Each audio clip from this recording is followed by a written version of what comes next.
জীবনটা যখন খুব কষ্টে ভরে যাবে, যখন মনে হবে আর কিছু হচ্ছে না, মানে জীবনে প্রচণ্ড দুঃখ কষ্ট, মনে হচ্ছে সব রাস্তা বন্ধ হয়ে যাচ্ছে, তখন মা কালীর এই একটা মন্ত্র জপ করলে আপনার জীবন থেকে কিন্তু সমস্ত অন্ধকার দূর হয়ে যাবে। এবং এই যে মন্ত্রটা আছে, সেই মন্ত্রটা আধ্যাত্মিক চেতনা বৃদ্ধি এবং মনের অন্ধকার দূর করতে কিন্তু এই মন্ত্রটা সাহায্য করে। মন্ত্রটা কি? ওং কালিকায় বিদ্মহে শ্মশানবাসিন্যে ধীমহি তন্ন ঘোরে প্রচোদয়াৎ।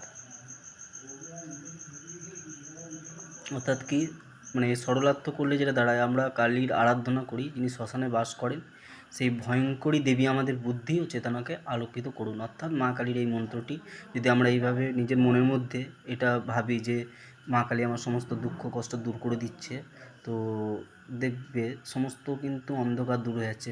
মা কালীর শক্তি বিরাট শক্তি, আমাদের ঘরেই মা কালী আছে। জয় মা কালী, সবারই মনের আশা পূর্ণ করো।